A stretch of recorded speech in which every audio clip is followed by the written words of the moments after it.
Hey guys, welcome to my channel. तो आज हम पढ़ने वाले हैं क्लास 10th का चैप्टर नंबर 3। ठीक है, ये देखो, ये आपका जो क्वेश्चन है वो बोर्ड एग्जाम में आया हुआ है 2019 में। ठीक है, सीबीएसई बोर्ड में। तो आइए देखते हैं क्वेश्चन क्या है। ठीक है, क्वेश्चन में बोला है a father's age is 3 times the sum of 2 ages of his 2 children।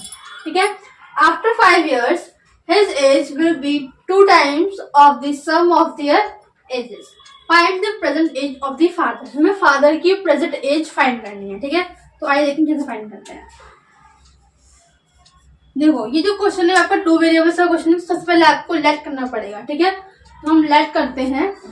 Let the father's age, जो हमें फाइंड करना है मैक्सिमम केसेस में हम वही लेट करते हैं। ठीक है, जैसे हमें फादर्स एज फाइंड करनी थी तो हम पहले लेट करेंगे कि फादर्स एज। तो हम मान लेते हैं कि फादर की जो एज है वो x years की है अभी। ठीक है, यानी अभी जो फादर की एज है वो x years है। ठीक है, और इसमें क्वेश्चन में बोलता है सम ऑफ 2 children दिया हुआ है, उनके 2 बच्चों की एज दी हुई है। ठीक है, तो हम उन दोनों की एज के सम को मानेंगे आपकी बात।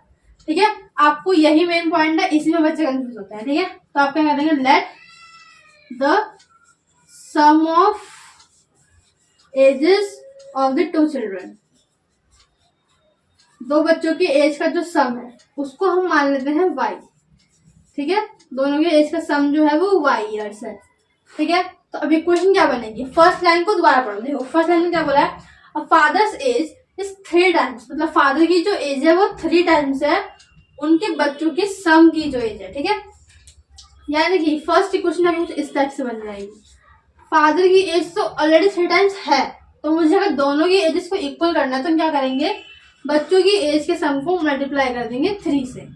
Okay, I hope you understand. Father की एज तो ऑलरेडी 3 times थी। ठीक है, यानी ये चीज तो ऑलरेडी 3 times है। अगर मुझे दोनों को इक्वल करना है तो हम क्या करेंगे, बच्चों की एज को मल्टीप्लाई कर देंगे 3 से। तो वही हमने यहाँ पे किया, इससे क्या वो दोनों चीज इक्वल हो गई। ठीक है, ये हो गई हमारी फर्स्ट इक्वेशन। ठीक है, सेकंड इक्वेशन देखिए। सेकंड इक्वेशन के लिए आपको सेकंड लाइन पढ़नी पड़ेगी। देखिए क्या लिखा है इसमें, आफ्टर 5 years, 5 साल बाद क्या होगा, यानी कि 5 years बाद फादर की एज क्या हो जाएगी, यहाँ लिखते हैं आफ्टर 5 years। 5 years बाद क्या होगा, फादर की एज क्या हो जाएगी x + 5 years। ठीक है, ये फादर की एज। ठीक है, लेकिन आपको ध्यान रखना है कि 5 साल बाद बच्चों की एज क्या हो जाएगी, क्योंकि अभी तो दोनों की एज का सम y years है।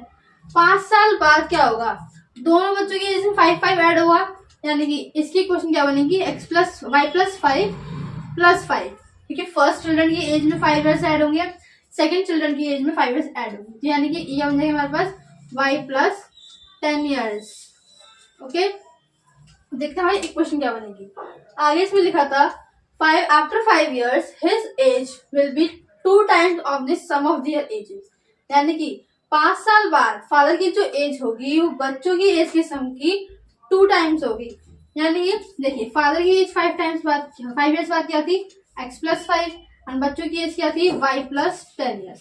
ये इक्वल कब होगा, हमें बोला गया है कि ये तो ऑलरेडी 2 times है, अगर इक्वल करना है तो क्या करेंगे, इसको 2 times कर देंगे। ओके, अब इस इक्वेशन को सॉल्व करेंगे, यानी कि क्या हो जाएगा, x + 5 = 2y + 20। इसको आप लोग थोड़ा सा सॉल्व करेंगे, मैं यहाँ पे कर देती हूँ। ठीक है, देखिए यहाँ पे था x + 5 = 2y + 20, तो प्लस का इधर आके माइनस एंड इधर आके माइनस, यानी कि x - 2y = 20 - 5। It means second equation क्या बनेगी आप लोगों की, x - 2y = 15। ये हो गया आपकी सेकेंड इक्वेशन। आई होप आपको क्वेश्चन समझ में आया होगा। तो आपको इन दोनों इक्वेशंस को सॉल्व करना है। आप किसी भी मेथड से सॉल्व कर सकते हैं, whether you solve by elimination method, substitution method और cross multiplication method, it's up to you. Okay, thank you.